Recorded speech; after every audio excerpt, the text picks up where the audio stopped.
peace on Earth, improved human dignity, and a better understanding of our place in the universe.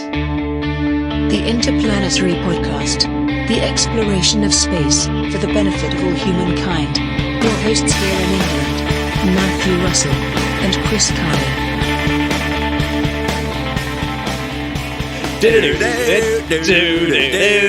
Oh yeah, Tory Bruno.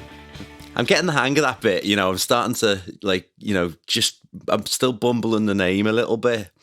But I think my do-do-dos are really getting better.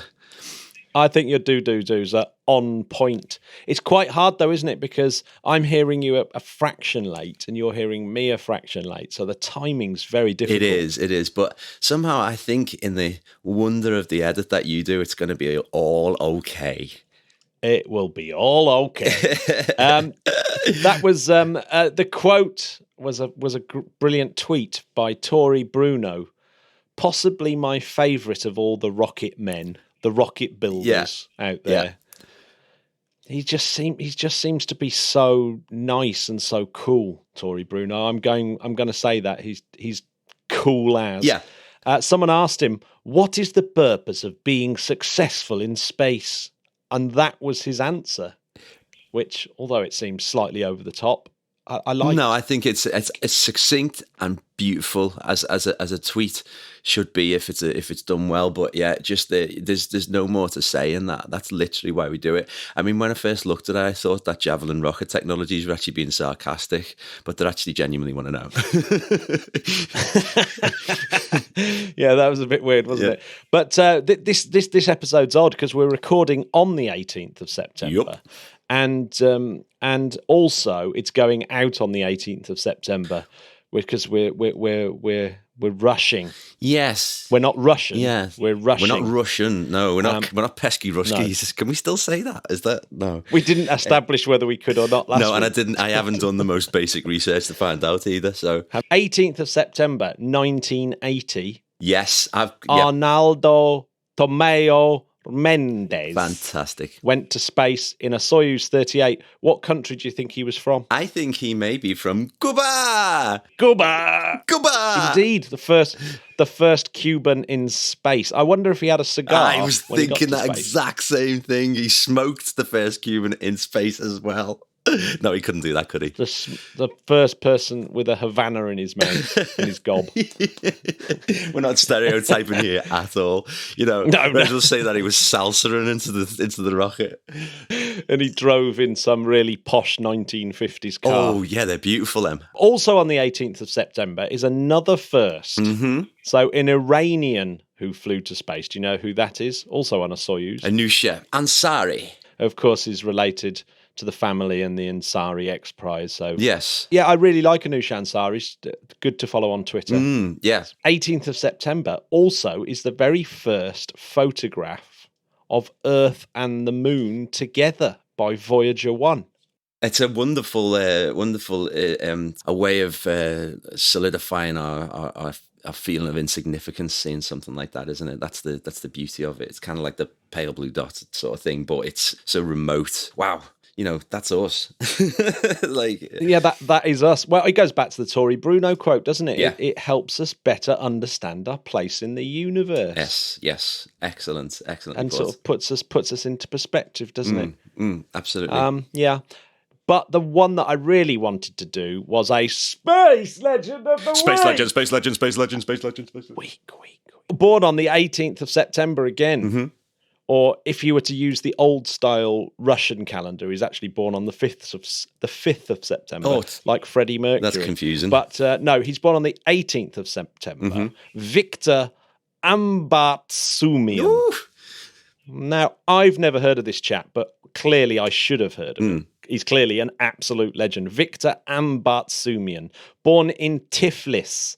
Now, Tiflis is the Georgian capital, and do you know what the capital of Georgia is nowadays called? Georgia City. Georgia City. It's a good guess. No, you often hear it pronounced as Tbilisi. Yeah. When you hear it on the television, but find it quite hard to actually get a definitive way of saying it. Like Tbilisi seems to be more what it should be, but Tbilisi seems to be what BBC reporters us monolingualists. It's very difficult for us to say words where you've put two consonants together in such a haphazard fashion. So yeah, I think in the old Georgian it used to have an apostrophe in there as well. Oh God, it's getting confusing. Yeah, it's interesting that how Tbilisi got its name. But it's the capital of Georgia, and this is where Victor was born. But actually, he became a hero of Armenia rather than Georgia. But I'll explain why. But he yes, very clever kid, obsessed with maths, and studied at Leningrad University, I believe. But of course, this was at the time. If you look at he was born in 1908. So by the time he was in his 20s, this is during the Stalin purges. Oh, a terrible time for a lot of people. Yes, not a good time, and certainly not a good time for a lot of his kind of astronomy buddies. But for some reason, Victor was a very, very shrewd political player. Yeah. And this is something that allowed him to become really successful as an astronomer, possibly the most powerful scientist of his time, and a member of the Supreme Soviet. So he was not only a great scientist, but also a very shrewd politician. So how did he get through the purges? Because that was the sort of thing of like intellectuals, you are going to die. Basically, that was it, wasn't it? Yeah. So what did he do? Did he just dumb down? Did he just sort of like pretend he was daft? I think he must. No, I think he probably played on his kind of Georgian roots of not being particularly posh. So I think that's it. But there was certainly resentment from other people who sort of had done 5 years of hard labour and then came back to do a bit of astronomy again. And they're sort of looking at him going, "Did you do 5 years of hard labour?" Then it's like, "Nah, I got round." Yeah, I just put I just put a few holes in my coat and just bought normal bread instead of sourdough, and they were just like, "Oh, you leave him, he's fine." Yeah, he's another one of these characters, I suppose, like von Braun, where there's an element of, did they do it because they were bad people, or did they do it just to survive? It's very, very difficult, isn't it? But yeah, I wish I knew more about that sort of era of history, but I don't. But what he's really famous for, other than being very important politically, is things like in 1947. He discovered these things called stellar associations. Now, this was really cool reading about this, because I know about loose sort of star clusters, open clusters and globular clusters. When you first do things like astrophotography, they're the things that you first turn your telescope to. Yeah. So you get open clusters, these Messier objects, and they're beautiful collections of stars. And then you get globular clusters, which are these amazing kind of mini galaxies that look incredible. But the stellar associations are sort of even looser versions of open clusters, and they contain about 10 to 100 stars. But you can prove that they have this shared common origin, because they've even though they're no longer gravitationally bound, they're moving together through space, so they're going all in the same direction. Yeah. And because of their common movement, their common age, and sometimes their very, very similar chemical composition, you can say that they're associated with one another. And this is what Victor said. He said, "Associations have to be dynamically unstable configurations and must expand subsequently, dissolving to form field stars." Ooh. And with that kind of logic, it follows that star formation is actually still happening out there in the galaxy. But even better than that, he sort of proposed that it must be happening explosively as well, that these stars are being born in groups with massive explosions. Incredible. Are we talking about like just all at the same time here? Like, or are they explosion, explosion, Well- and all of a sudden we've got a group? And I mean, how long? What's the time scale on this? Because I know when we get into life cycles of stars, we're talking billions of years. the timescales are millions of years probably. Yeah. But I think, it's when you look in things like the pillars of creation, or you look at the Orion Nebula. Yeah. You can kind of see these stellar nurseries where this is actually happening. But there's a guy called Chandrasekhar, who, of course, the Chandra Space Telescope is named after. Yeah. And he was a big fan of Ambartsumians, and basically he said it is far-reaching implications for subsequent theories relating to star formation. That was good. I thought that was a bit like Peter Postlethwaite in The Usual Suspects. What do you think? Yes, yeah, absolutely. That's spot on. Oh, Pete. I love Pete Postlethwaite. Pete Postlethwaite, Yeah. R.I.P. R.I.P. indeed. So essentially, Chandrasekhar has pointed out that the discovery of stellar associations was a very, very important moment in astronomy. But not just that. Not only did he do stellar associations and worked out that these groups of stars were being born explosively, but he also then in 1957, over the next 10 years, he found that clusters of galaxies were also in these unstable movements with one another. And so he then said, enormous explosions take place in galactic nuclei, and as a result, a huge amount of mass is expelled. In addition, if this is so, these galactic nuclei must contain bodies of huge mass and unknown nature. Wow. Now, so he is hinting right there about active galactic nuclei, quasars, black holes, that kind of stuff. So he's saying that there's these huge bodies at the center of galaxies that are unknown in nature, which of course they were at the time. Yeah. It is only 1957. Yeah. And I'll talk about that a little bit in a second. But not only did he do all that, but he was also, because of his sort of place in the Soviet system, was really, really influential when it came to putting things like telescopes on Soviet spacecraft.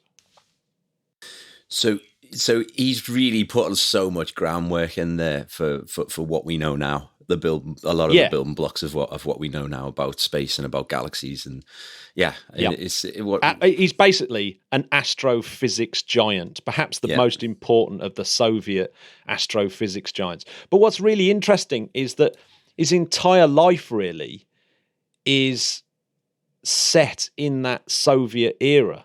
So his life almost kind of is exactly his life's work is in that Soviet era of Russia, the USSR. Yeah. But one really interesting thing is that he acquired a Schmidt telescope, which is a type of telescope design. And it's a massive telescope, 52-inch mirror, which was apparently made by Carl Zeiss during Nazi-occupied Germany, in the 30s, but was acquired during the war by the Russians as spoils of war. And Victor managed to get this beautiful Carl Zeiss telescope to Armenia and set up a observatory in Armenia that basically put Armenia on the world-class astrophysics map. That it became, one of the places to really go and study astrophysics. What a stroke of luck. And he just built this amazing observatory. He died an Armenian hero, like as in Armenia he is a national hero. Apparently a quiet, charismatic man. Now I got a lot of this stuff, this history, because Donald Lyndon Bell wrote an obituary for him for one of the big societies, and I discovered the little PDF. Now, Donald Lyndon Bell is who died quite recently, but he was the star of a film called Starmen, and if you've not seen it, you should go and see Starmen because it's a beautiful film. Just got me homework there. Got me homework. Thanks very much. It's about these astronomers that were in America just at the top, really important astronomers and their sort of journey and how they would walk through the desert near these like observatories and stuff. It's really good because Donald Lyndon Bell's such a lovely man. And the best thing ever is like I got to have an evening meal with him and his wife as well, who's also an absolute bang out scientist. Had an evening meal with him because the film was premiered in Bristol. And my mate invited me to the premiere, and we all went for a meal with him. You've got some incredible pals. Yeah, and but it was Lyndon Bell who sort of looked at active galactic nuclei and said, "I don't think the explosion bit is quite right." And so he was the one that started formulating ideas about black holes and accretion disks back in the 70s, based on the work of Victor. How cool! How cool is that? That's so cool. Yeah, absolutely. What a dude. Yeah, a quiet, charismatic man who had lots of time for people, but his colleagues would find it very hard to get in touch with him. But he'd always be doing some lecture to school children somewhere. Yeah, amazing. Apparently. What a cool dude. But let's face it, the big news story. Well, actually, I should quickly mention that the interview today is obviously Eric Berger, the unsurpassed genius that is the rocket legend Eric Berger, who's, always has been the favorite rocket space journalist on the Interplanetary podcast. He's right up there. No, he's literally my favorite. Eric is such a laugh, and he doesn't mess around.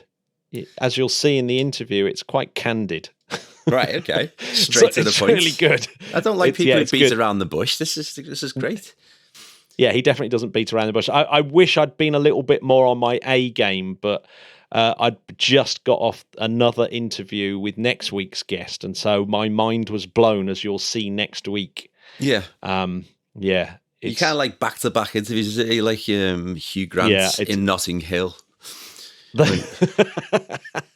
Exactly. Thank you, Horse and Hound. Thank you very much, bro. So, what we cannot avoid, no, like an enormous great attractor. Mm-hmm. The story of the week has to be your Venus. I've got life. I'm your fire. Did it your desire? Yep. Amazing story. Incredible. Life in the Clouds of Venus. Now, this story I saw kind of breaking on Twitter, and it was very odd. There's lots to be said about the embargo system that happens. They didn't seem to quite work with this, and it all seemed a little bit chaotic. And people wrote articles about it. But I won't go into that because the science of this is really, really interesting. Life in the Clouds of Venus. So actually this goes way back to a paper which I actually dug out called Life in the Clouds of Venus by Harold Moravitz and the great Carl Sagan. I've heard of him. Yeah. And which is exactly 53 years ago. So that was published on the 16th of September. So it really was exactly 53 years ago that was published, right? So before anyone went to the moon, Carl Sagan was talking about life in the cloud of Venus. So the abstract starts like this. I mean, this is the exciting thing. It starts like this. While the surface conditions of Venus make the hypothesis of life there implausible, the clouds of Venus are a different story altogether. And ends...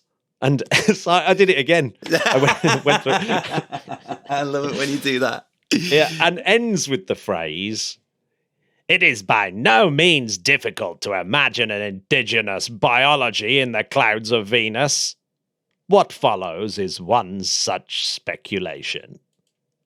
So, and then obviously they go on to talk about how, the clouds of Venus actually are suitable for life. Yeah. I mean, I don't think I could ever love Sagan anymore. And here we are. Yeah.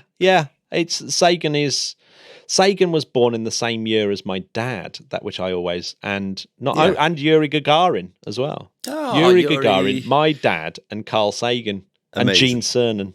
Yeah. I think is that's a cool year, isn't it? That's a good old year to be born, that one. It's a good old year to be born. So yes, via a couple of more papers. So there was a guy called Grinspoon in 1997 and Cockle in 1999. But a couple of years ago, there was a paper called Venus's Spectral Signatures and the Potential for Life in the Clouds by Sanjay S. Limay et al. And so this idea is still going on. So it's like an abstract that starts the lower cloud layer. What Sanjay S. Limay? I don't think I'm going to. I don't think I'm going to attempt. Don't attempt that one. No, the abstract that starts the lower clouds layer of Venus is an exceptional target for exploration due to the favorable conditions for microbial life. So it's still still considered a really not likely, but still an interesting place to go and look.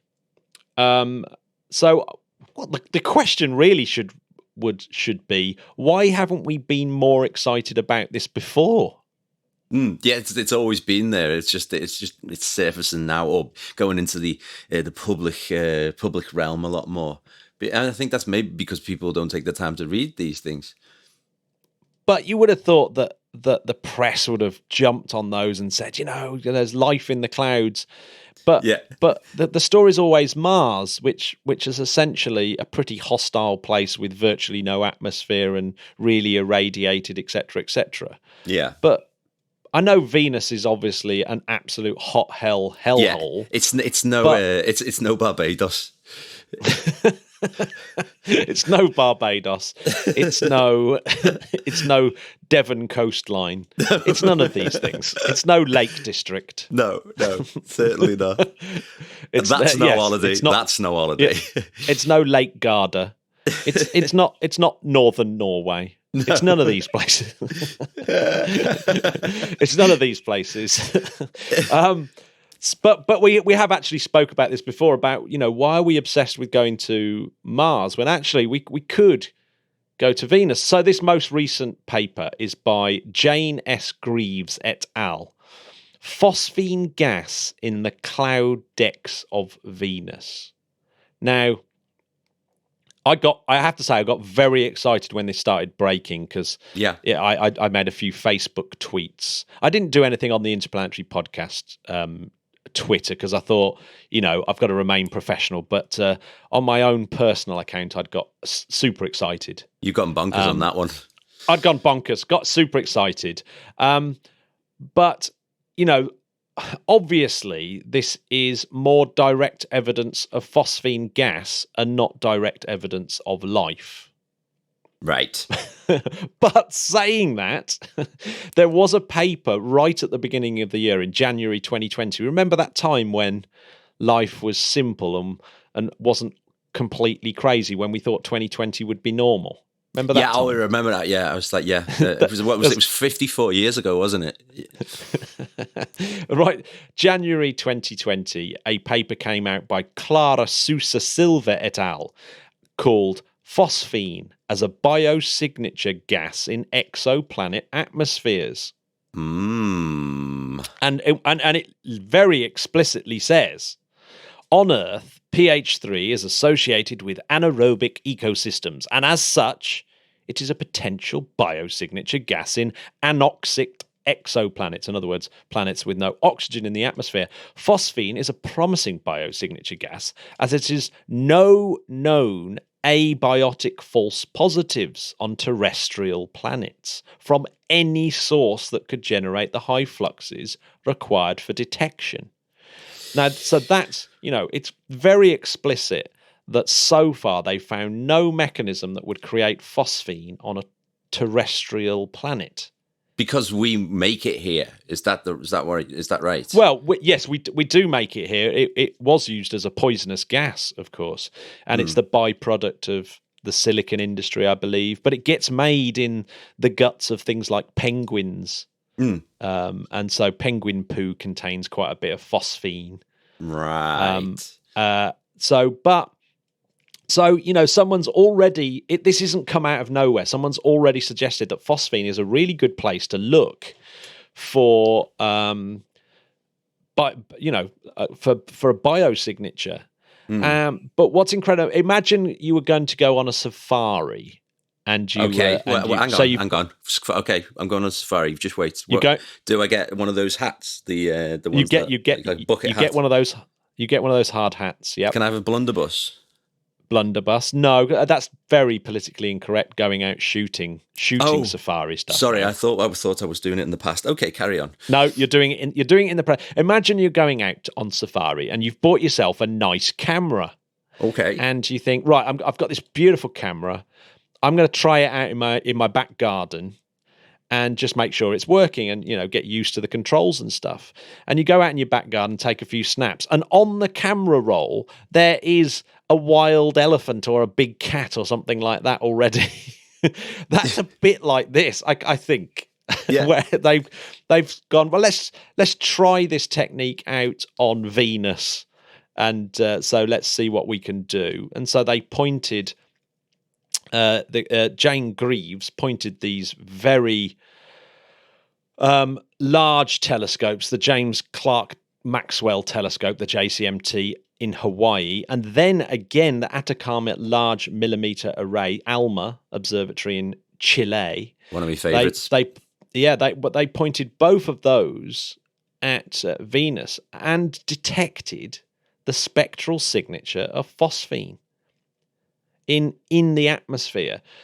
I think the spectrum's given by the sort of lower, warmer cloud shining through the atmosphere. I think the sort of backlit through the sort of warmer atmosphere below. I think that's how it works. I'm not, because I was trying to work out is it sunlight being going through the atmosphere or something else. So I think it was backlit by the lower atmosphere. Right. Which is incredible. The lower atmosphere is made up of a lot of methane and stuff like that. Like, all I know is that there's a lot of sulfuric acid going on. Yes. I mean, and this is obviously the thing that people worry about. So yes, okay. What did Professor Greaves say? Jane Greaves, she said, this was an experiment made out of pure curiosity, really, taking advantage of JCMT's powerful technology and thinking about future instruments. I thought we'd just be able to rule out extreme scenarios like the cloud being stuffed full of organisms. When we got the first hints of phosphine in Venus spectrum, I was in shock. That was beautiful. I think you said powerful technology in a very good Welsh accent. Thanks very much. I think my go-to for Welsh is usually is Tom Jones, but obviously I don't want to do that with Professor Greaves. No, true. So what's great, the Clara Sousa Silva, she really does seem to be the absolute boss person when it comes to biosignatures, and so she wrote a paper with a very quick response to all this, and pointing out that this is a really good and surprising result. Yeah, and the phrase that I thought was really really good is she talked about Venus being Earth-like in the past, just like Mars. It may have had oceans but then just had a climate change with runaway greenhouse effect, which maybe that's what we're doing to Earth right now. It's a bit scary, but as Venus became less hospitable, life would have had to have adapted, and they could now be in this narrow envelope of the atmosphere where they can still survive. This could show that even a planet at the edge of the habitable zone could have an atmosphere with a local aerial habitable envelope. Oh, straight from Australia. Fantastic. Probably. I didn't actually look where Clara Sousa Silva is from, but bit of Italian. I know she works at MIT. So there you go. Yeah. But yeah, so I mean, I guess the story really for me is that you've got scientists who've worked for a long time to work out what biosignatures would be good in exoplanets as a sort of way of saying, that exoplanet might actually harbor life. And phosphine has come out as a really good one because no one has really found any way that of processing it without life or without an industrial process. It just doesn't look as though phosphine can be made by your normal processes. It certainly doesn't happen on Earth. So the exciting thing is that there's two possibilities: that we don't understand rocky planets, not even Venus, even though it's our next door neighbor and it's a sister planet. You certainly don't understand its atmosphere. And so just that on its own is exciting enough to say we've really got to go to the clouds of Venus and sort this out. Yeah. But the other possibility, of course, is that there's life in the clouds of Venus, which is just even more amazing, which also means we should go and check it out. And of course, the important thing here is that just discovering even the tiniest possibility of life on another planet opens up everything. Really, it just changes everything. I mean, I think you said on the internet like that this is the discovery of our lifetime. Oh yeah, I mean, yeah. If you were to go further and not just say there's phosphine in the atmosphere of Venus, but another paper came out that says there is life in the atmosphere of Venus, it would definitely be the biggest news story of our lifetime, surely. Yeah. Science news story of our lifetime. I mean, it would. But what would be really tantalizing? There's kind of two possibilities. Is it life that is nothing like life on Earth? And that would make you think life could be really abundant out in the universe, because there's lots of ways life can occur. That life means that life is actually broader than we ever imagined. But even more amazing, if on Mars you found similar life to Earth, but on Venus, really different life. And then you've got the double whammy of saying, oh, this type of life is really abundant, it's everywhere, but also other types of life might be abundant everywhere. And it would just change. It would definitely change, going back to Tory Bruno's quote, our understanding of our place in the universe. It'd be just incredible. Yeah, it's amazing. Absolutely amazing. But my question is, though, we're we've beating ourselves up about not going to visit them. They haven't come to us, Matt. So you know what I mean. We're neighbours too, and you know what I mean. With my neighbours, if they don't get in touch with me, I can get in touch with them anytime. So balls in their court, balls in Phosphine's court. How do you know that? Because on Venus, they may have had a civilization and thought, we're doomed, and we don't really have rockets to be able to get over to Earth. So what we could do is fire bacteria and viruses over to Earth and hope that they will seed in the oceans, this beautiful blue planet that we can see, and hope that they will seed and eventually become life, and much like our own. So you never know, panspermia may have happened from Venus, and we all might be Venusian. Oh my goodness. So women really are from Venus? So women really are from Venus, as are viruses, bacteria, elephants, and daffodils. Amazing.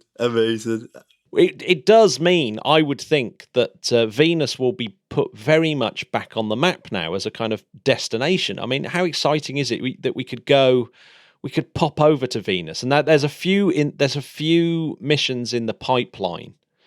So there's a flagship mission concept, and a flagship is like your really, really big NASA missions like Galileo, Hubble, those kind of very expensive missions that run into the billions, James Webb Telescope, those kind of things. A flagship mission that would go to Venus. And this is a concept led by a team by Martha Gilmore, who's professor of geology and earth sciences at Wesleyan University. And this would sort of maybe launch in 2029. And it would have an orbiter, a couple of little smaller orbiting satellites, 2 short-lived landing probes, but the best bit, of course, is a balloon. So what are a you balloon do with that? Well, it would. So the balloon would fly in this perfect bit in the atmosphere. There's a bit in the atmosphere of Venus that's very similar to being on the surface of Earth. So the atmospheric pressure is roughly the same. The temperature is roughly the same. It's only really the sulfuric acid that makes it a little bit not so nice. Don't go on your bare feet. Yeah. Yeah.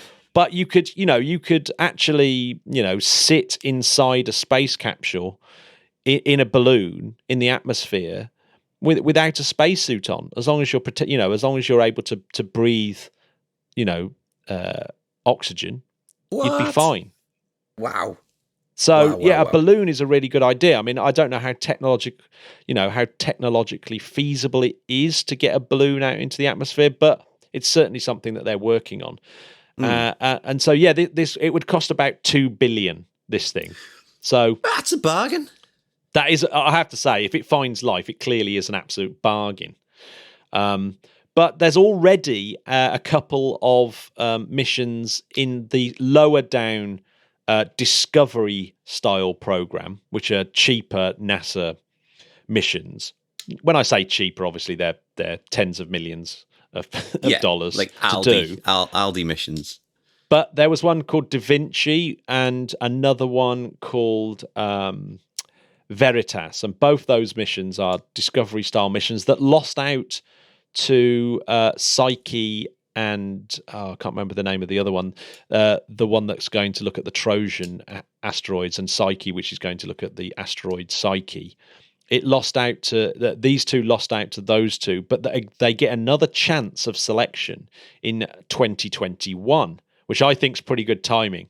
So Da Vinci, fingers crossed for them. Yes, I would imagine that Da Vinci and Veritas have been moved very much up the ladder of missions that might get chosen. So Da Vinci stands for Deep Atmosphere Venus Investigation of Noble Gases, Chemistry and Imaging Plus. Do you know what? That's really, it's just really sort of quite amazing that it turned out to be Da Vinci. That they put all those letters together and it went, oh my God. Hang on a minute. Yeah. It just so happens to be an acronym and not just an initialization. Yeah, amazing.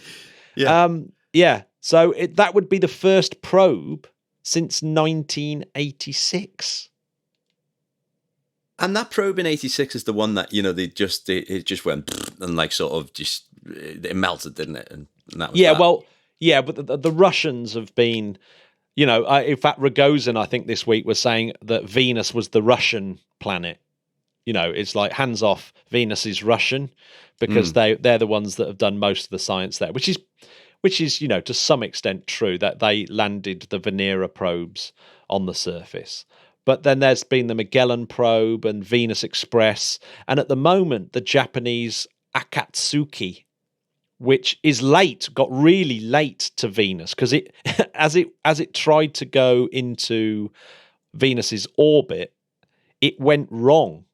And so it missed its insertion into Venus's orbit and had to fly around for ages while they figured out a way of being able to get it back to Venus and get it into orbit, which took 5 years.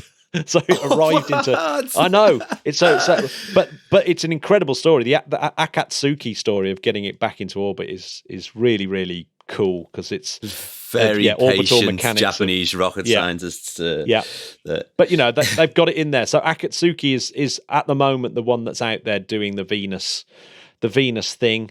There's a European mission called Envision that might get an M-class mission. So that's how the Europeans define their missions in these different classes. And that should fly on an Ariane 6 in 2032, if Ariane 6 is still going by then. It's incredible. Like that schedule, the schedule it's a busy schedule, isn't it? If it's like, we can't, there's nothing, mate, until 2032, unfortunately. But, you can book him for that if you want. Like, I know it is weird. It is weird that there's when you look at the schedule of interplanetary probes and what's out there, you suddenly realize that you can get these massive gaps as well. We had this thing that if certain probes go to Mars a little bit late, then some of the orbiting spacecraft will be getting a bit long in the tooth, and therefore you might not be able to communicate. So you need to start thinking about putting another orbiter around Mars and stuff like that. So they're all interdependent as well. And of course, often there's lots of international collaboration, and then there's launch windows to think about. It's complicated. There's so much to think about. And funding as well. I would rather spend the money on something like this big flagship mission to Venus than on a large collider. I don't, but maybe I'm just more into space than I am into particle physics. I just don't know. I think you are.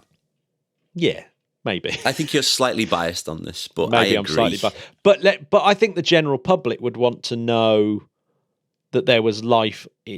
I think finding life in the clouds of Venus would be more spectacular than finding a new particle in the standard model. What do you think? Yeah, we've seen them all. We've seen all that, like Large Hadron, blah blah blah. Change the record, particle physicists. We found life. Yeah, we found life. Stick that in your pipe and smoke it. Amazing. Well, actually, don't, because it might be really rare. Right, I think it's time to. Well, actually, I'm just going to quickly sum up. I think that's an amazing news story. The phosphine in Venus's atmosphere isn't a sign that there's life in the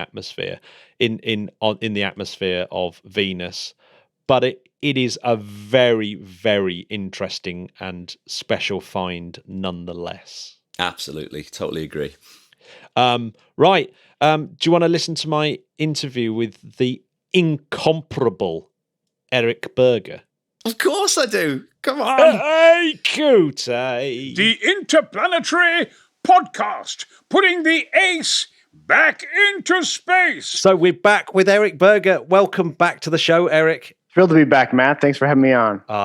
It's good to see your face as well. I haven't seen it since the good old visiting the European spaceport. It's been a couple of years, hasn't it? Yeah, that is years. Yeah.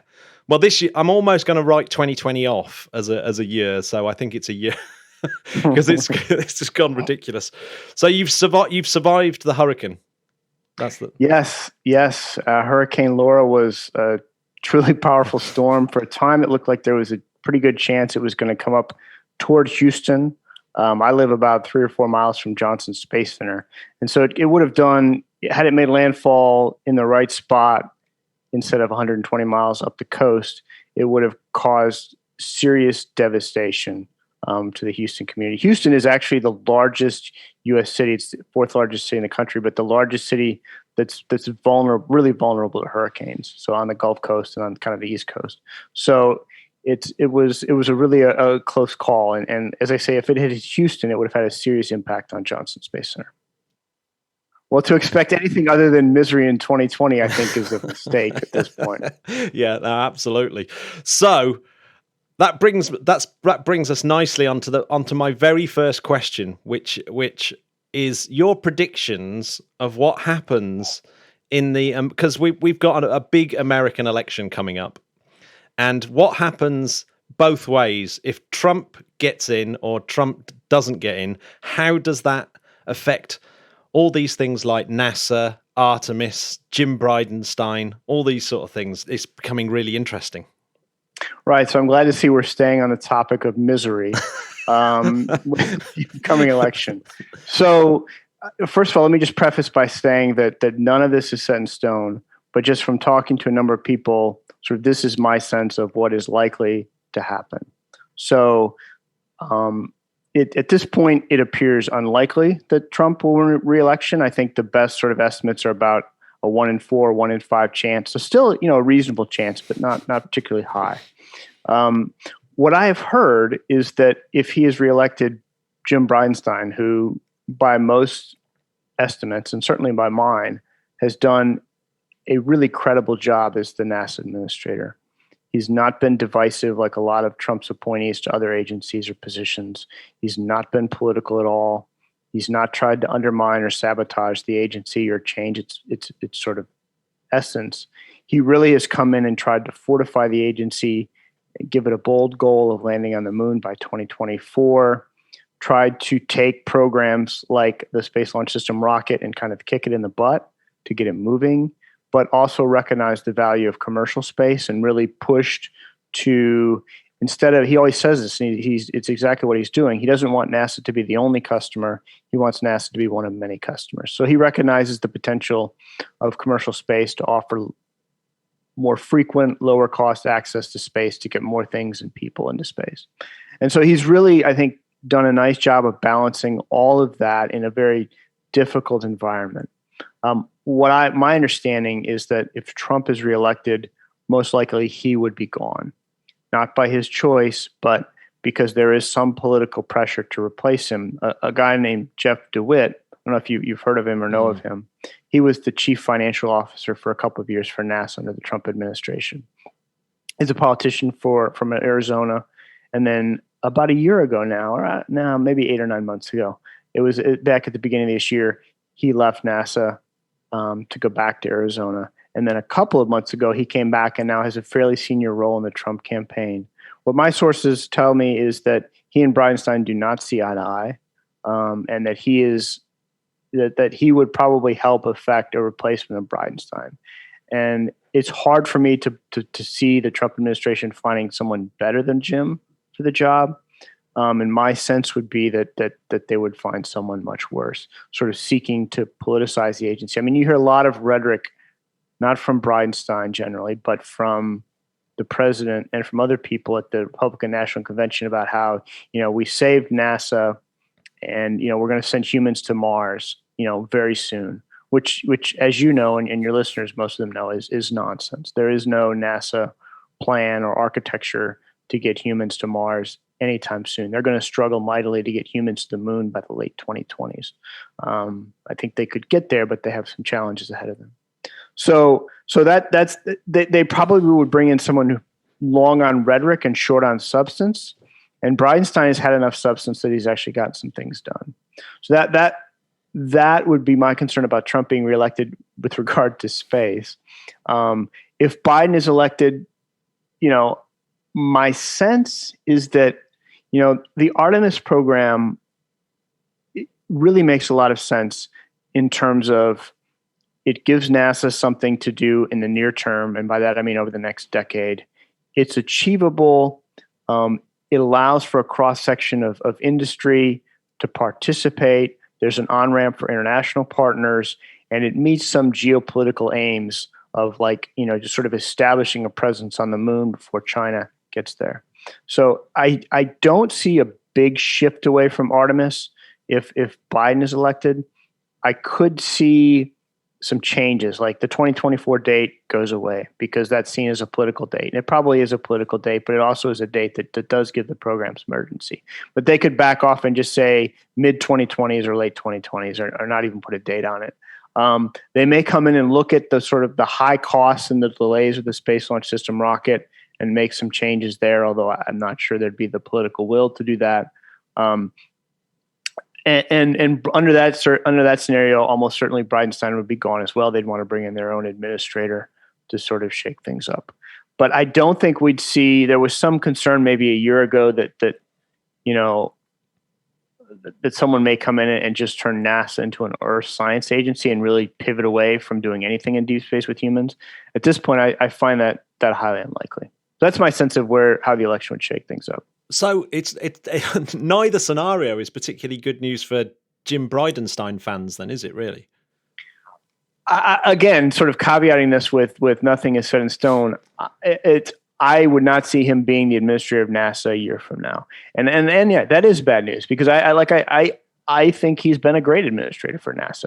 I look and see what he's done, given sort of the hand that he got dealt and the environment that we're in, and think that here's someone who has come in, has made sure that people at the agency know that, he values them. He values men and women and scientists and all kinds of things, and basically trying to be inclusive, and has also pushed the agency forward. I mean, we are now at a point where they have awarded initial contracts for lunar landers, and they have a plan to sort of get back to the moon in the mid 2020s. I mean, this is all feasible stuff. The previous administration, the Obama administration, did some very nice things with commercial space, but they had this pie in the eye concept of the journey to Mars, and they were going to get there in 2033 was maybe a date that was thrown around. It was all nonsense. There was not really any substance there. And so this plan actually has some substance, and it's unfortunate that he is probably not going to be there to see it through. Yeah, I mean, I know this is quite hard to almost countenance, but did the Trump administration's, putting this 24 Artemis date on things, did that actually help things? Because I kind of get the sense that it allowed Jim Bridenstine to kind of push things forward a little bit. It's a double-edged sword. So I think people, if you're a strong Democrat, you look at that and say it was a purely political date, because that would be a landing at the end of the second Trump administration, if there were one, right? And that's true. I do think it was a political date in that sense. That date is symbolic of, that would be like the capstone achievement of his administration. But at the same time, it also does serve notice that, hey, NASA has been stuck in for a decade or more now, building capabilities to get humans into deep space and do something, right? This was actually a clear-cut goal that said, no, we're really going to go, and we're going to do it in 5 years. And yeah, it's going to be really hard, but we ought to be working toward this date because it's doable. It's very hard, but NASA is supposed to be capable of doing hard things. So, let's get moving, And so he was pretty aggressive to trying to minimize delays on some of the programs and has been, pushing forward as hard as he can, I think. Was some of that pressure coming from, because we can't really go much further without talking about Elon Musk and what he's doing in Boca Chica and Starship and things like that, and everything that he's done really in the last decade has been just like it has been incredible. Does that play into the Artemis thing as well? Is commercial space pushing it forward because it's like now we've actually got a commercial partner, and people that are able to sort of give not just NASA a run for its money, but actually assist NASA in what would normally have been a national undertaking? I think that's a great point. And so what happened for most of the 2010s, so most of this decade, is you kind of had NASA, and then there was this nebulous promise of commercial space kind of hanging out there. And Elon was talking about how, well, we're going to build this big Falcon Heavy rocket, and we're going to beat Boeing by putting astronauts into space, and then we're going to leapfrog that and go to Mars. And, for the first 6 or 7 years of the decade, so like until 2017, even when Trump was elected, you could make the case that no, NASA was the gold standard. They're the only ones with their traditional contracts, the Lockheed Martins, the Boeings, the Northrops, those are the companies that have always carried the water for NASA. And at the end of the day, those are the only ones you can really trust, right? The perception of commercial space was full of hot air. Okay. And that was, although I thought it was BS at the time, and certain people certainly believed in commercial space. A lot of the old guard view was definitely along those lines. Well, then things started to happen, right? So they start landing in 2016, they landed a Falcon 9 first stage on a boat, right? And I think it was in April of 2016. Huge technical achievement. But even then you could kind of look at that and say, well, okay, they got a rocket back, but it'll never really be economical for them to fly them, right? But then you get to 2018 and they launched the Falcon Heavy rocket for the first time, right? This had been almost a myth in parts of the aerospace community that they never really thought they were going to happen. And then they launched it. And then they launched it again. And the first 3 launches were all perfect, right? They hit their mission objectives. And all of a sudden, SpaceX, with their own money, has built the biggest rocket in the world. And it doesn't have as much capability of the SLS, but it has about 70% of the capability of SLS. And oh, by the way, NASA could buy one for a couple $100 million, which, or for about 1/10 of the money they spend every year on development of the SLS. But they don't stop there. They come out with the Block 5 version of the Falcon 9 rocket, which is their final iteration, and they've now flown this thing, one of these, 6 times. Okay, and so like all of a sudden they can build really big rockets. All of a sudden they can start delivering on the promise of reuse. They're not there yet, but they're certainly making huge strides. Okay, then it comes to human launches, right? So if you go back to 2014, that was the year that NASA decided that its 2 commercial crew partners were going to be Boeing and SpaceX. Okay, so they get those contracts, and the conventional wisdom is, well, Boeing got more money. NASA views them as the leader. SpaceX is the follower, sort of the backup bet on Boeing. Certainly, the general wisdom would have been that Boeing has been in this business for decades. They're going to deliver, right? It'll be expensive, but let's face it. If you want to get people safely into space, are you going to have Elon Musk do it, this flashy guy in California, or are you going to go to the company that's done it? So everyone kind of expected Boeing to win. And it's really interesting if you go back and you look at the things Boeing said in like 2016, 2017. They're talking about these. Starliner is going to be this capsule that is used not just for NASA but for commercial purposes, because they were thinking, well, we're going to get there first, and people are going to want to fly with us. All right, now fast forward to 2019. SpaceX has their first demonstration test, 100% successful. Like the mission went almost flawlessly. And things look great, and then they blew up the capsule on the ground a couple months later, which was obviously a big setback. But then you contrast that to Boeing's demonstration mission, and that thing, they almost lost the capsule twice. It was really a cluster. And I mean, they have put a gloss on it that initially they put a gloss on it, said, well, it was test flights are meant to shake out problems. No. You don't put a human spacecraft up there, lose communication with it, and then, almost fail to catch some errant thrusters that are going to cause it to bounce into the service module before it's coming back from space. And some of this stuff hasn't come out, but I mean, there were lots of problems. And so that's why, you've heard the talk of whether they're going to refly the Starliner test mission in November of this year. That was the original date. No, they're not. That second OFT is going to slip into 2021. And so when do you actually get your first crewed mission on Starliner? I mean, I'm sure they would happily take mid 2021 at this point, but it's probably going to be later in the year, next year. And so all of a sudden, SpaceX is going to have flown a demo mission, which, by the way, was flawless. I mean, you talk to the astronauts who were on that capsule, and they were like, it flew perfectly. And the only hiccup was the hydrazine issue right at, after they got the ship on the boat, or the capsule on the boat, and sort of they took some precautionary measures. But that seems like it'd be a pretty straightforward fix. And now they're going to fly a crew mission, I think, in October. They're going to fly a crew mission in, the first or second quarter of next year. So you could get to the point where the Dragon capsule has flown 3 to 4 times before humans ever go up on Starliner, right? So all of a sudden, the idea that SpaceX can't reuse rockets, they can't build big rockets, and they can't safely fly humans is all gone poof, right?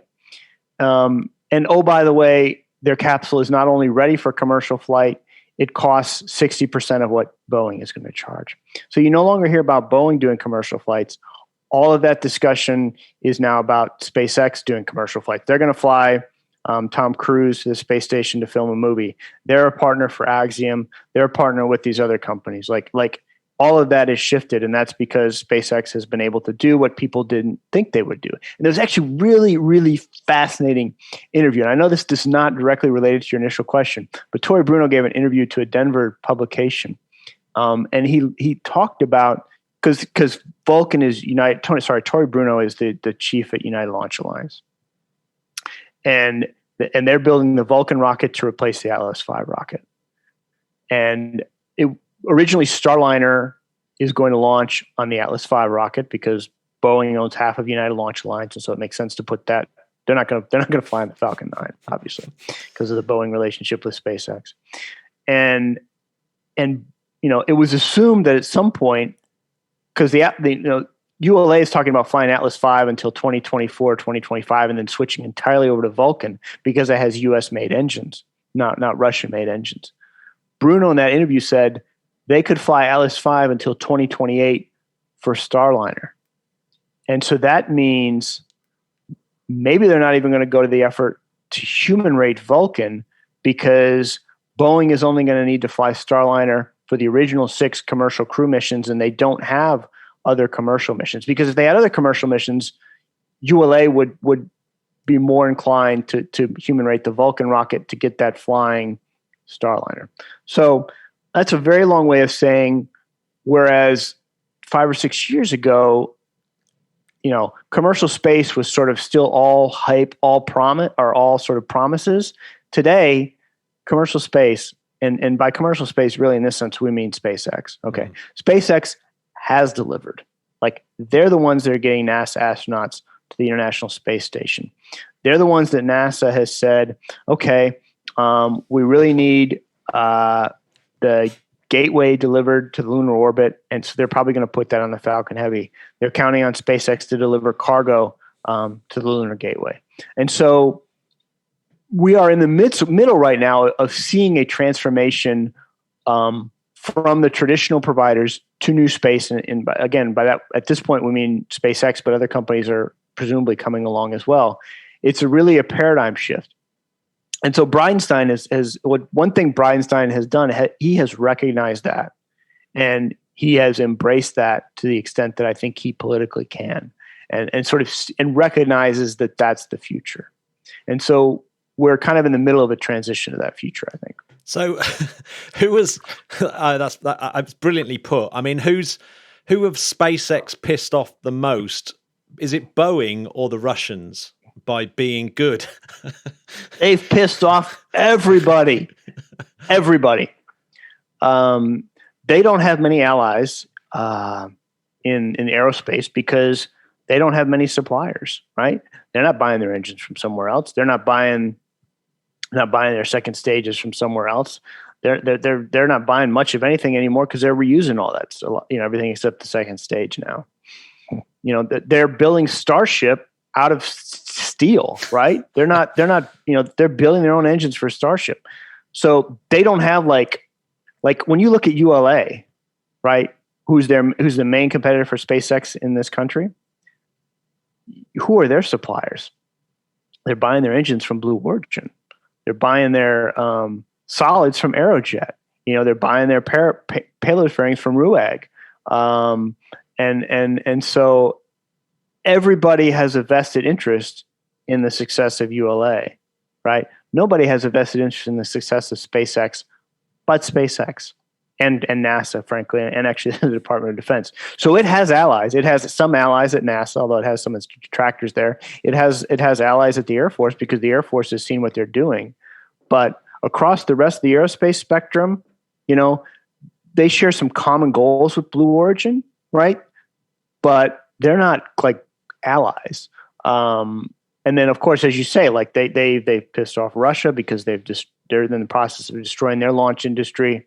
I know for a fact that China, is spying and trying to get the technology that SpaceX has. Actually, that goes way back to the beginning in the Falcon 1 days with China. They've angered the entire small launch industry with their rideshare program because despite what you hear from those companies, their ability to launch multiple satellites on the low-cost Falcon 9 really, really puts a lot of pressure on everyone from Rocket Lab to the bigger companies like Relativity and Firefly that they're building somewhat bigger rockets. And then, of course, they're competing with Europe and China, places like that. But those places have some institutional customers, so they're a little bit less vulnerable. But they have no allies. If you talk to Elon about this, and I have, it's like he's like, we have to inspire the public because those are our allies, right? We don't have other companies sort of lobbying for us because they share our interests or when we benefit, they benefit. It's like we have to have the public on our side. And so that's why you see them doing, stuff like, launching a Tesla to Mars and building their factory kind of out in the open. I mean, they could block some of that stuff from public view, but it's good for them to sort of get the excitement out there. And so yeah, you're right. They have angered everybody. Yeah, but you absolutely, what they haven't angered is rocket fans. You know, like anyone that's a fan of rocketry and engineering and everything just loves SpaceX. I mean, let's face it, that in terms of the public opinion of SpaceX, it's extremely high. You know, you could walk around the street and everyone would have heard of Elon Musk and probably remembers the Falcon Heavy launch and his Tesla going off to Mars. But there's no way that they'd know the name ULA or any of those things if you're just sort of asking the public. So he's absolutely winning that battle. I mean, I'm always trying to think of the things that could go wrong for SpaceX. Is there a chance that SpaceX, because presumably a lot of these other rocket companies Boeing at one point must have been this fleet of foot company that was absolutely amazing. Of course, they must be having the most horrible time now. Is there a point where SpaceX become the establishment and fall into that same trap, like it seems all companies eventually do? Right. So I think that's a great point. And I don't think you could argue anything other than that SpaceX is the establishment now, as radical as that sounds. But in the U.S. aerospace industry, they launch by far the most rockets, of any other company, about 2 to 1 over ULA. Their recent contract with the Air Force specifies that they get 40% of national security launches. They're now doing you look at the future contracts for NASA science missions, which used to all go to ULA, and those about half of those are going to SpaceX. They're going to be the only company for a while launching humans to space. They do, a lot of the cargo for the International Space Station. They're doing cargo delivery to the Gateway, as we talked about. They may be doing surface delivery, cargo delivery on the moon. They have a COTS. They can bid on COTS contracts with Starship. So they now have a key piece of a lot of NASA's newer programs, right? Just because they have shown that they can deliver, right? I mean, you talked about the fans. I mean, I think people like SpaceX for 2 reasons. One, because I like companies and agencies that do stuff, not talk about the stuff they're going to do, but end up maybe not, or maybe doing it or maybe not. SpaceX talks about it. Now, some things they don't do, like they never did Red Dragon because they decided to pivot to Starship. But generally, they're out there doing things, like they're launching rockets, they're landing rockets, they're building Starship. I mean, you can see it; it's a physical thing. And they do stuff, and then they're audacious about it. Like, they're not sitting around waiting for NASA to give them a $2 billion contract to develop reuse technology or sort of, take the step from engineering specifications to actually sort of physically building it and testing it out on the stands. They just did it, right? They didn't wait around for a government, handout or contract to get something done. If they see something that's important to the future of space in Elon's mind, they'll go do it. Case in point with Starship, orbital refueling, that's transferring fuel from one Starship to another. That's never been done on any kind of big scale in space. And they're like, and they're right, by the way. If you talk to any sort of space architecture person, they'll say, at some point we've got to figure out how to store fuel in space and transfer it. And they're like, look, we just got to go do it. This is important to us. And so another key of technology was when they were going to figure out how to land their Falcon 9 rockets, right? They had to figure out some way to control the flight through the atmosphere, upper atmosphere. And so NASA had done theoretical work on supersonic retropropulsion. And that just means basically when you're going faster than the speed of sound, you've got to turn your engines on sort of into this onrushing flow, right? Which sounds crazy because you're going several times the speed of sound and you're going to fire your engines and how you're not going to blow up your rocket. So they sort of took the theoretical basis of supersonic retropropulsion and made it a reality. Because they said, we've got to have this technology. And so I think those are the 2 reasons. One, they get stuff done. And 2, they're very audacious about it and just sort of don't wait for the government to tell them what to do. I mean, I'm really struggling to work out with Starship, for example. Why hasn't someone done this before? What if you can literally just go out into the desert, bash a bit of stainless steel together, and actually build this huge rocket? Why haven't these sort of bigger companies gone, what we should do is just build like this this enormous rocket? It almost seems like Starship is just impossible. But presumably they must believe in it enough to go, no, this is genuinely possible. And where does Starship actually genuinely fit in with Elon Musk's plans for the next 10 years? Oh, it is absolutely the core of what he wants to accomplish. I'll tell you a story. In 2018, I think it was February, the first launch of the Falcon Heavy. It was the morning of the launch, and they invited 5 of us media out there to sort of come up and set up half a mile away from the Falcon Heavy rocket within the background. And so just sort of do an interview with Elon and sort of, whatever. And so we see the SUV come driving by, and the media guy's like, okay, there goes Elon with his kids, some of his boys, and they drive around up the pad, and you can sort of see him in the distance getting out and walking underneath the rocket and looking up or whatever. And then he sort of comes back around and stops, and like I'm the first person that sort of he comes up to, and Elon is he's big, he's a tall guy, he's 6'3", 6'4", I'm not sure of his exact height, but he's certainly much taller than I am. Kind of a big, kind of intimidating guy. And a couple of years ago, I didn't know him as well as I do now, and so he gets out, kind of walks up and says, "Hey, how you doing?"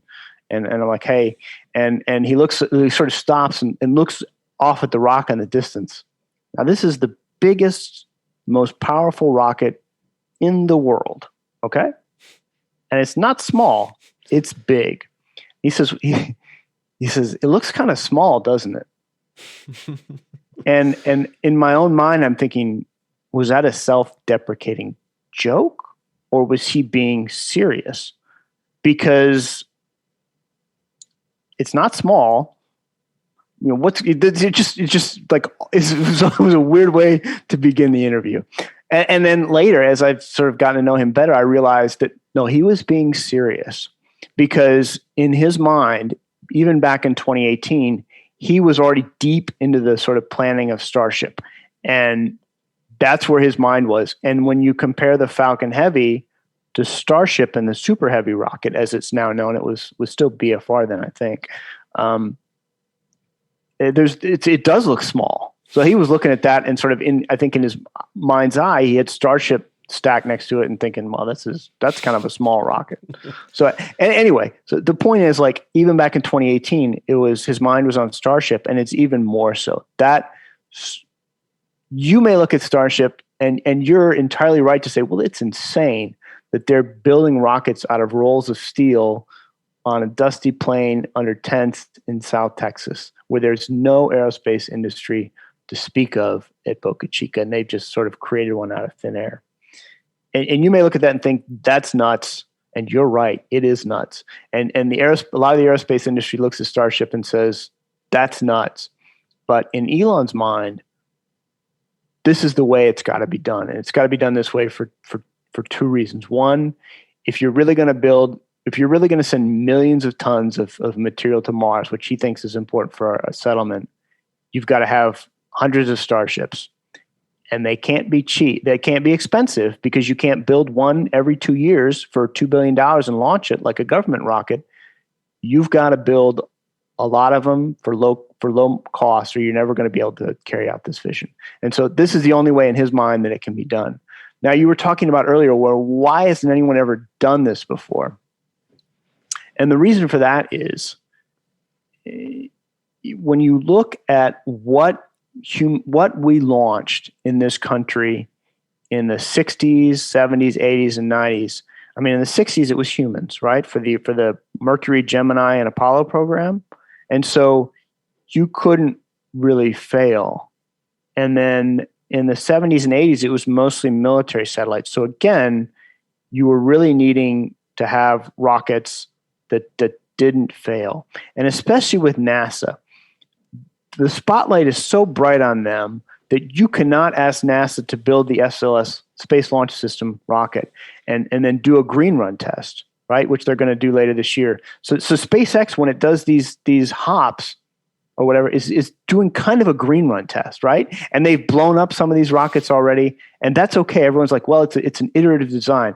When you're doing this for NASA, you can't afford that kind of public failure, because if you build a big rocket and put it on the test stand and it blows up, then the president or Congress or constituents are going to say, what the hell are they doing? They don't know what they're doing. They spent 6 years building this thing and it blows up. So they have to go through this very methodical design process, spend years before you actually cut metal, sort of over engineering and designing and looking at and sort of modeling it to sort of get it to where you think it's a final design, and then you start building it.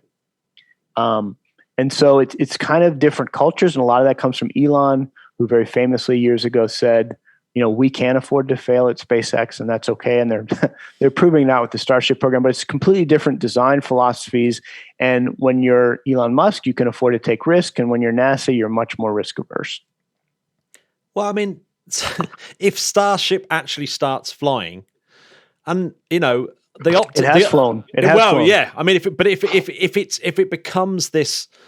If it becomes something that's absolutely as solid as, say, Falcon 9, this is a working rocket, never goes wrong, bish, bang, that we've got this unbelievable heavy launch vehicle that rivals anything that the world has ever seen ever. Where the hell does that put everyone else? Because presumably this thing's cheap. It can just launch insane amounts of stuff into space. It's completely reusable. Like everything else just sort of becomes obsolete overnight, doesn't it? It's game over. I mean, it really is. It is game over. If it's successful, it would completely change the game. I would argue that the Falcon 9 rocket and Falcon Heavy have already utterly transformed aerospace, because you're talking about a rocket that if you really needed to, you could launch it for $30 million and make profit. And the Falcon 9 is actually a super capable rocket for everything but moon missions or things like that. So, but if you had a Starship that worked as well as a Falcon 9, which by the way is now the most reliable rocket in the world, if you want to ensure your payload launching, it costs less to do on a Falcon 9 than any other rocket, including the Atlas V. It would utterly destroy the competition. Now, the military would still want independent access to space, so it's hard for me to see them going away from ULA, at least until Blue Origin comes along, which is probably still several years away before they can get a reliable rocket. But no, it changes the game entirely. NASA would move its exploration efforts onto Starship because it would have two modes. It would have cargo and humans. And so, he's got to finish Starship. He's got to build the super heavy rocket. But frankly, this is a guy who has built the Falcon 1, the Falcon 9, the Falcon Heavy, Cargo Dragon, Crew Dragon. And so they're pretty good. This is ambitious, but they're making progress, and they're going as fast as they can. I mean, it's pretty remarkable. Is there a point where SLS becomes just so embarrassing in terms of a project next to it? If Starship and Super Heavy get built, I know I am always conscious that I'm starting to sound like a fanboy around SpaceX when people sort of badmouth things like SLS, because I know that SLS is important for no, it's not which is so yeah. I mean, so yeah. Well, explain that statement, because I've certainly come round to that opinion, but I feel as though it's almost like a swear thing to say, that you say it and you feel as though I'm badly informed. I'm just too much of a Musk fanboy. So I've certainly been accused of being a fanboy, and what SpaceX done has been hugely impressive. So it's hard to talk about their achievements without sort of sounding like a fanboy. The problem with the SLS is that even if it was a proven rocket that was ready to launch tomorrow, there's two fundamental problems. One, the cost is prohibitive. It's going to cost $2 billion to fly that rocket. And by the way, if you want to improve it from the 70 or 80 ton initial block to the Block 1B with the upper stage, you've got to spend $500 million on a mobile launch platform and probably $10 billion to Boeing to develop this exploration upper stage. So you've got to invest $10 billion more in the rocket that you've already spent a decade and $20 billion on to get to where it's almost going to make a test flight. And so you've got to assume that it works, which is no guarantee. And then you've got to be willing to continue to invest money to get the really powerful rocket, which is sort of in the 105-ton class. So and then even if you get there, it still costs, you can't reuse it, and it costs $2 billion to fly every time. So what are you doing, right? And then the other thing is it stunts the technology, because if you want to get to a point, Matt, where there are lots of people going into space and they're working in space and they're doing interesting things at the moon and maybe planning to go to, human missions to Mars or going to asteroids, this is not the rocket for you. And not just because it's expensive or not reusable. You can put a capsule on there with 4 or 6 people and you can launch it once a year. Well, that's not sustainable. That sort of creates the continuing sort of just this ultra professional class of astronauts where a handful of people go into deep space. You need something that's cheap and can fly often, and you need things like, propellant depots where you store fuel, so that if you need tugs to be able to move around space. You need things that can go from low Earth orbit to lunar orbit, and then from lunar orbit down to the surface. And so you just need all this in-space infrastructure that's hard, that really hasn't been done, but we could certainly do. And because we're spending $2 to $3 billion a year on SLS, we're not spending money on in-space development. And because there's a political imperative to protect SLS, then the politicians say NASA can't spend money. So it's not only the cost of building the rocket, it's the lost opportunity cost of all of these technologies that would enable an affordable in-space architecture.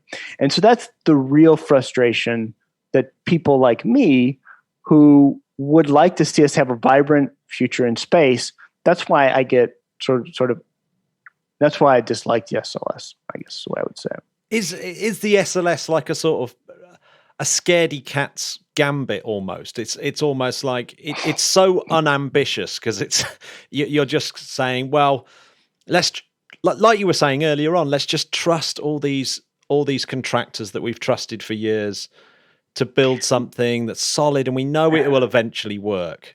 It's not the scaredy cat. It's more like, this is how it's always been done before. I mean, when you go back and look at the Apollo rockets, Saturn V, those were extraordinarily expensive to design and develop as well. And so it was sort of just and the space shuttle as well. It was costly. It took a long time, and it did ultimately work pretty well.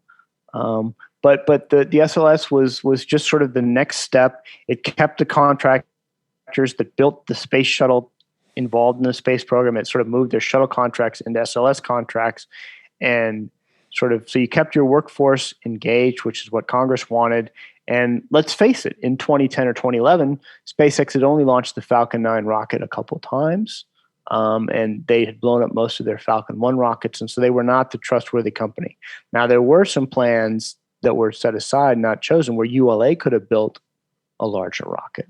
And I think that probably would have been a better decision, because ULA actually has competence in building rockets.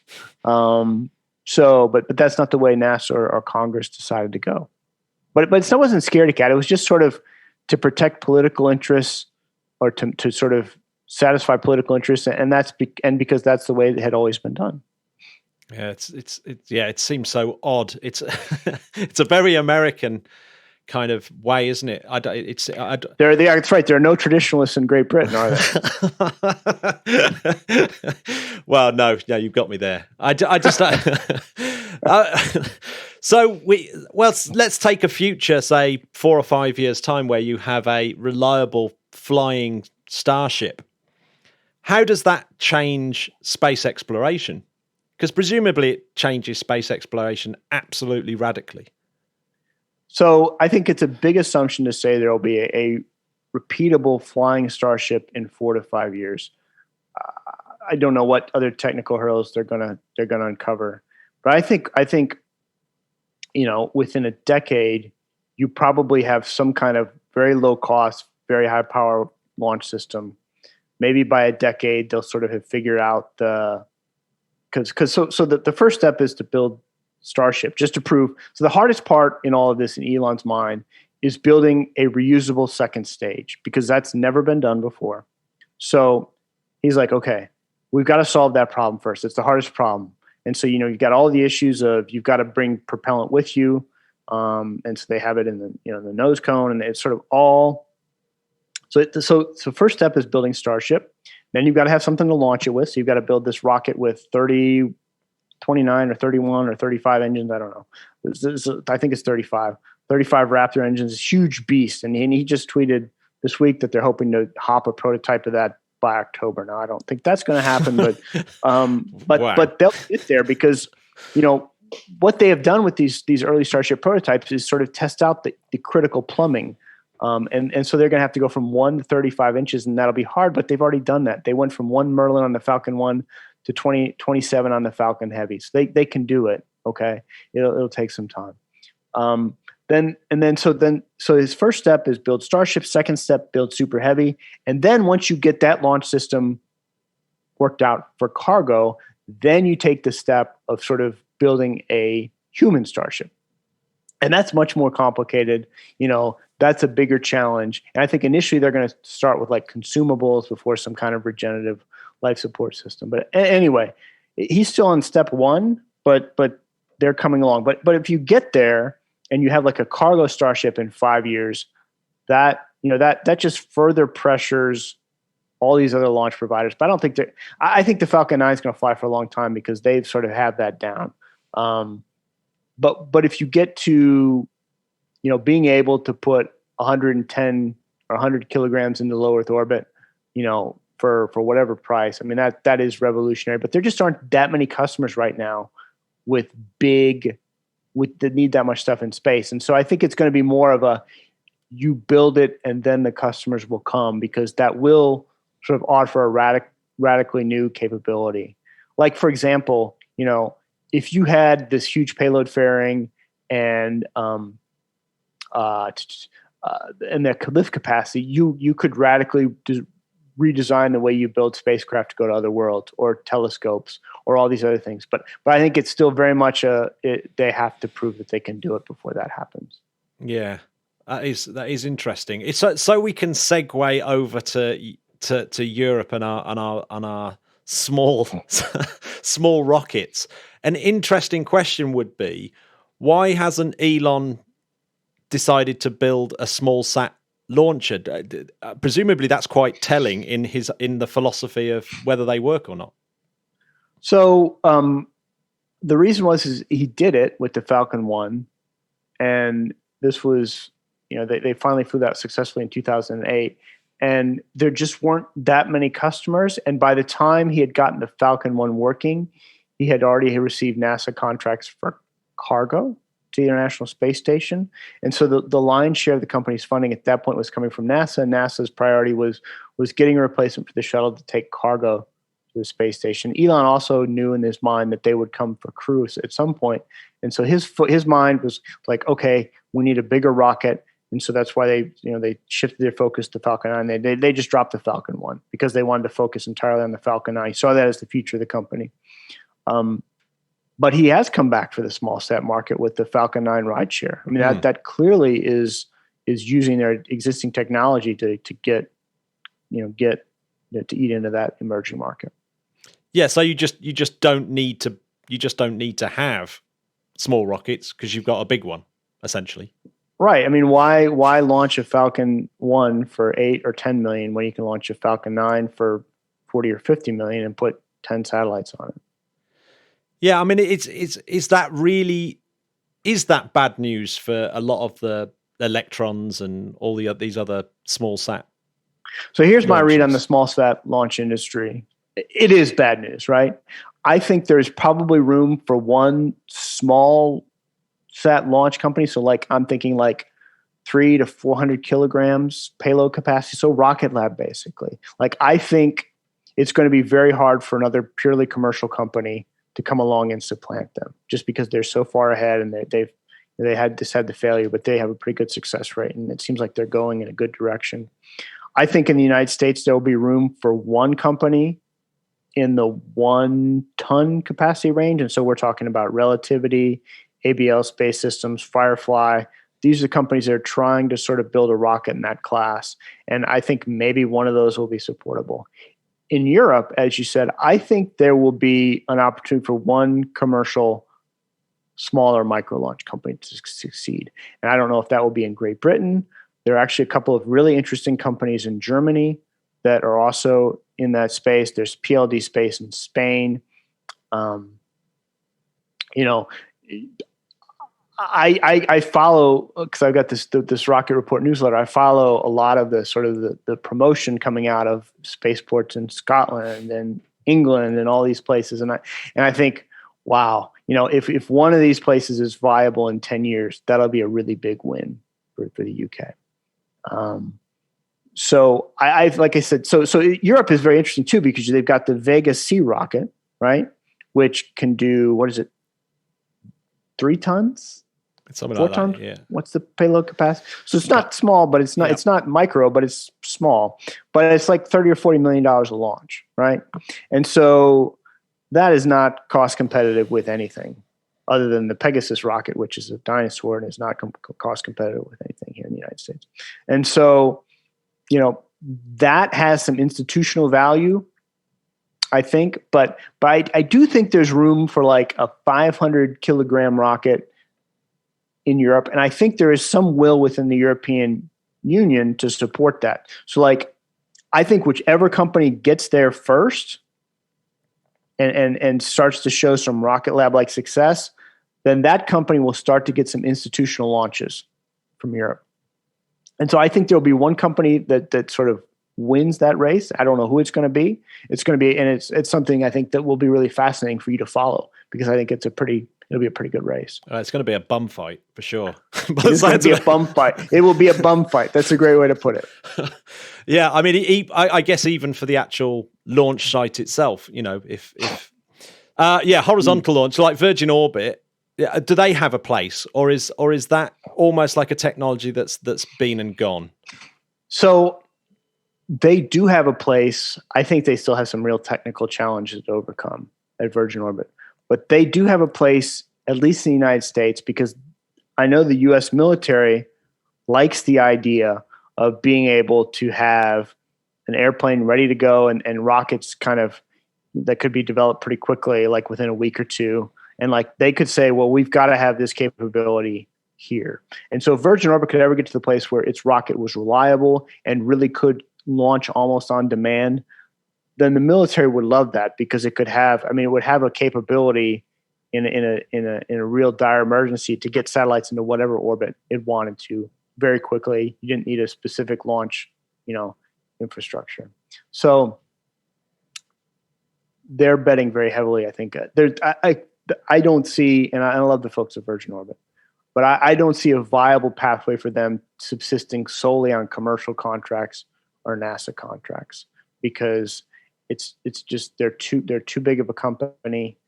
The rocket costs too much compared to other options on the market, and so their pathway probably goes through national defense.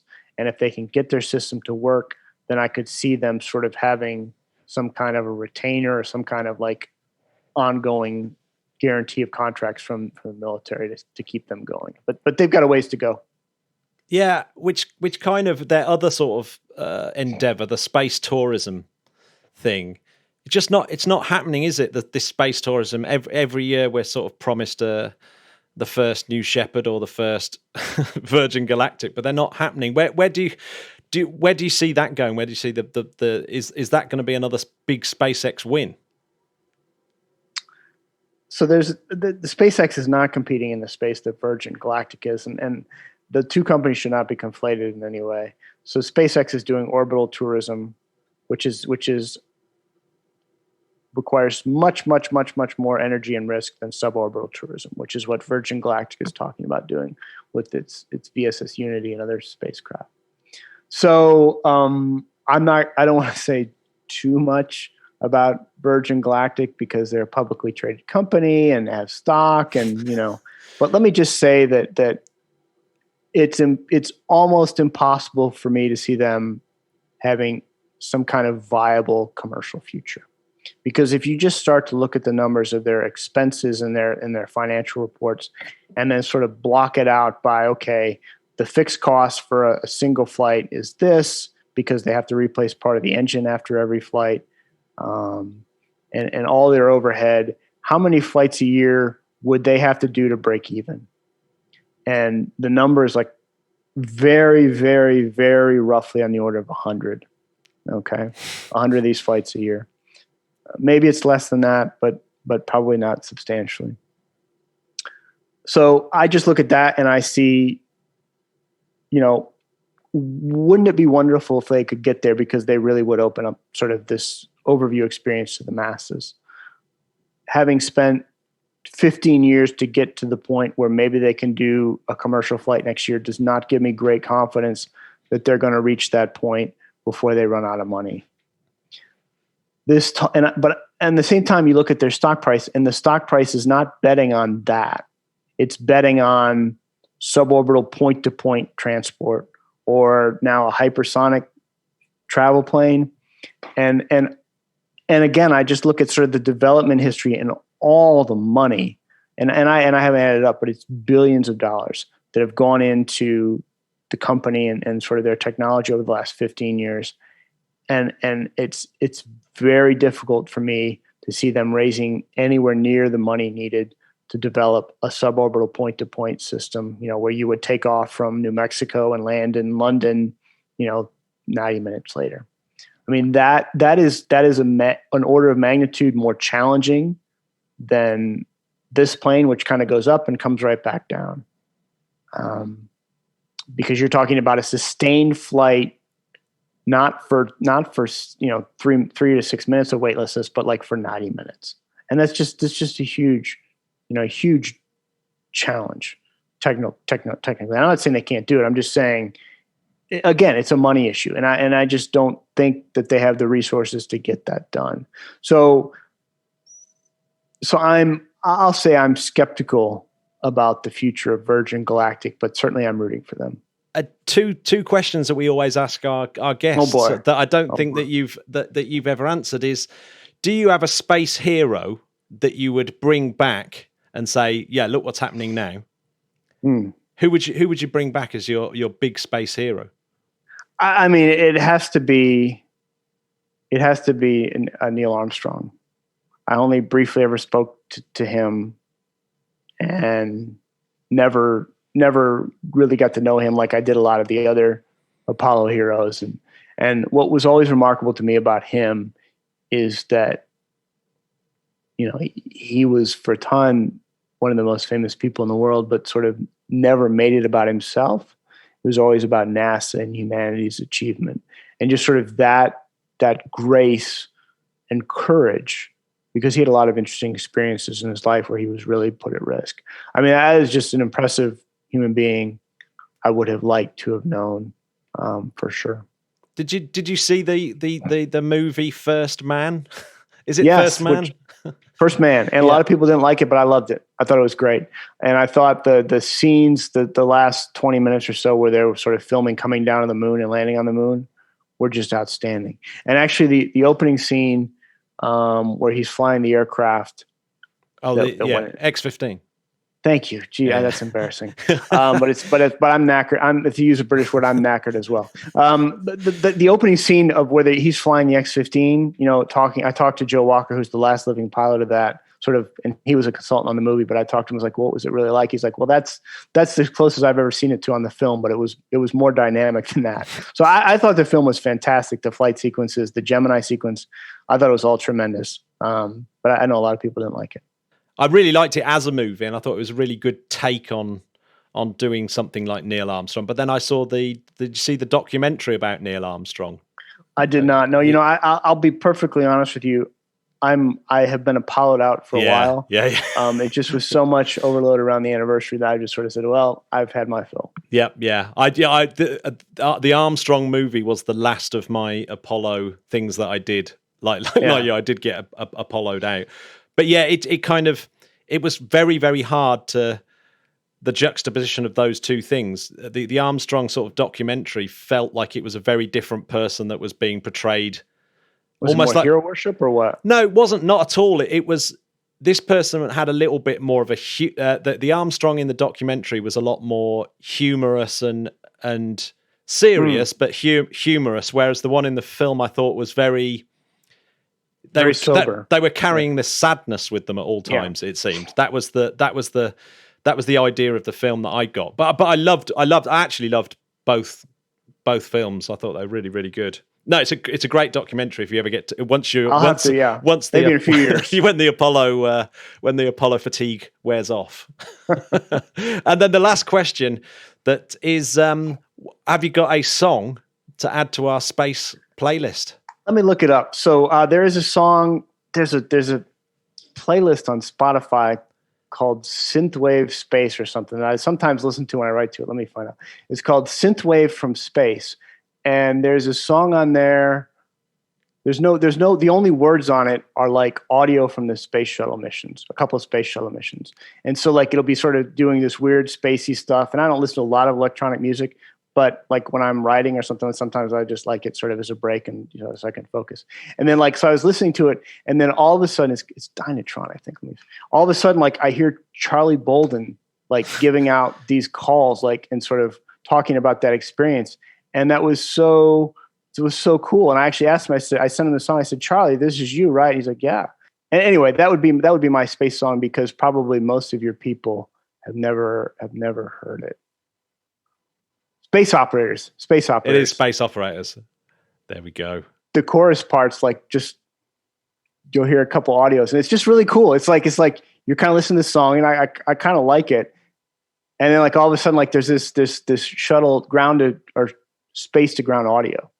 And it's very cool. So give it a listen. It's called Space Operators. That's right up my Strasser. Well done. Thank you very much.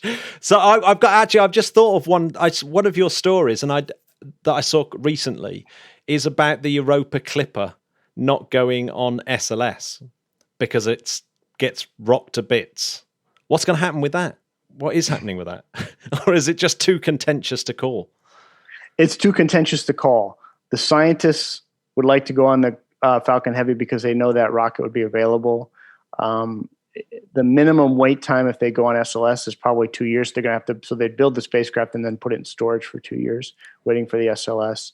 And then it would cost about $1.5 billion more to fly on SLS, which Congress wants it to do because they'd like to be able to promote SLS as a rocket for more than just these human missions. Which would be fiction, but they're pushing it. And so the benefit of the SLS is that instead of like a 5.5-year trip, I think it's like 3 years or something like that. It's 2 to 3 years faster to go on SLS because you have more thrust, and so you can get there more directly. The thing about Falcon Heavy was initially they thought they'd have to do a Venus flyby to boost it to Jupiter, but now they figured out a way they can do Earth and Mars flybys and still get there. And that's important because if you go all the way into Venus, you have a much different thermal profile that you have to protect the spacecraft from. But if you don't have to go to Venus, then that's mass and things you don't have to worry about. So it's kind of in limbo. But if you're going to design the Clipper for the Falcon Heavy, it's different versus the SLS, so that the engineers and sort of the people at JPL really need to know, like they need to know what the answer is. But this recent issue, which I've been doing so many other things I haven't dug into too much, but apparently there are some concerns that due to the shaking or vibrations during launch of the SLS rocket, that would damage the Clipper as built and designed. So I'm hoping to find out more information on that, but that's not good if your rocket shakes so much that it's going to damage spacecraft. That doesn't really suggest to me that it has much future outside of potentially launching cargo and maybe crew for Artemis if it Yeah. if other rocket companies fall off the face of the earth. Well, if I was an astronaut, I'd go, so it vibrates. Well, it was funny. The Space News story I read basically said, well, the Orion is much heavier, so the shaking wouldn't be as much of an issue. Maybe. Yeah, no, I wouldn't be that pleased. If it's not good enough for a satellite, surely a deep space spacecraft, it's surely not good enough for a human. Well, I'm gonna let you get off, and thanks very much for that, Eric. Thanks very much for doing it at the last minute. It was fun. Yeah, always love talking to you. Excellent. Well, I'll get you on more often. The Interplanetary podcast is alive! There was Eric. There's not much to say about that other than what a total legend. Amazing. What a dude. So next week, Kathy Sullivan. I'm going to be with Julio again as we talk to Kathy Sullivan. Oh, dreamy Julio. Do you think there's ever going to be like a sort of poll online about me and Julio? Because, I'm really putting myself out there, and he's an incredible guy, and I want to do my best, but I also I crave that adoration from the fans. Just to beat him, just to beat him and be more popular, I would have thought you'd be more like, those actors that never read their reviews because they can't cope with it. No, I don't. I get my people to read them for me. And they only show you the good reviews. Yes, that's correct. Okay, well that maybe I can do that. No, please don't. I'm really scared. If you've got something nice to say about Chris, send it through to me. Don't send anything horrible. We've got very nice delicate. To say.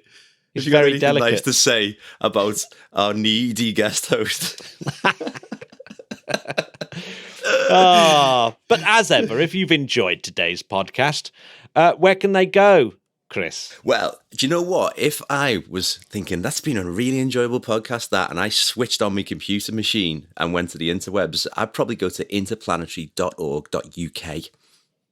Oh, but beautiful! What an easy one to remember. Or www.patreon.com/interplanetary, where you can join the Spodcats and be part of the journey. We love you, Spodcats. We love you, Spodcats. Absolutely. Brilliant. Loads of book club suggestions. Oh man, I got a book sent to me which I can't wait to talk about. Is the story of Lisa Nowak, Star-Crossed. I can't wait to have a little chat about that. So that sounds like a good one. Yeah, and also just a little nod back to last week. I've now it's in Audible. I've got Look Up ready for me to be able to enjoy. So I'm really very much looking forward to that one. Nice. I also, going back to last week, it turns out no, Riding Rockets isn't on Audible. I know. I tried to find it, Matt. Yeah. No, you have to buy the book. Annoyingly. There we go. I will. I'll still buy it. You know what? Let's do it. Yeah. I'm going to go on a bookshop and do it an old-fashioned way. But I'm going to do it while listening to Look Up. Yeah. Listening to Look Up and reading Mike Mullane's Riding Rockets at the same time. That sounds plausible. That's the sort of thing that Richard Feynman would challenge himself to do. Completely, yeah. And also at the same time, sort of like writing stuff with his toes or something. Yeah, like translating some foreign language from some ancient stone. We better go. This is a long spodcast. Yes, it's been a long one, but a good one. A good one. I love that Life in Venus. Oh my God. Amazing. Right. It's there. We put this now out there to say that we were the people who discovered it. Our podcast is going out before the news stories. Oh, hang on. No, they're out, aren't they? Okay. But anyway, for posterior, we've got this podcast. Absolutely, amon. So what are you up to this weekend? I shall be recovering, I think. It's the first week back of lectures, and it's been hard work. It's been brutal. It has actually been quite brutal, despite it being all on Zoom again. I'm zoomed out. Zoomed out, yeah, I know the feeling, definitely. Yeah. I should be listening to a new artist I've discovered called Gabriel Kahane. Oh my God. Okay. So good. I'll make a note. Really good. I wish they'd done a space song. Gabriel, I know you're listening. Can you write a space song, please, so I can stick you on the space song playlist? Something a bit spacey for us, please, Gabriel. Thank you. Yeah. Less of your travel log stuff. We don't want to hear that. Come on. Write a travelogue of a journey to Mars. There you go. There's an idea for your next album. What about a journey to Venus, Matt? Oh, well, you know what? We should have really have said that on the way to Mars, you can do a trip to Venus. We were talking about possible? this. Well, you use Venus as a slingshot round to Mars, and it gets you there quicker. Fantastic. And also, it gives you an opportunity to have, if something goes wrong, you can come back as well. There's an abort if you go via Venus. But not only that, on the via Venus, you can also do loads of really interesting science at Venus and make it a double whammy mission. Killing 2 rocks with 1 rocket. Oh, nice. Killing 2 rocks with 1 rocket. Yes, yeah, that's the old adage, isn't it? Chris, it's been a pleasure having you back on the podcast. I will see you in a couple of weeks. Wonderful to be back, and I can't wait for the next one. I'm looking forward to hearing Julio next week. Awesome. Bye-bye, Spudcast. Bye, Spudcast. Bye, Spudcast. Bye, bye, bye. Bye-bye.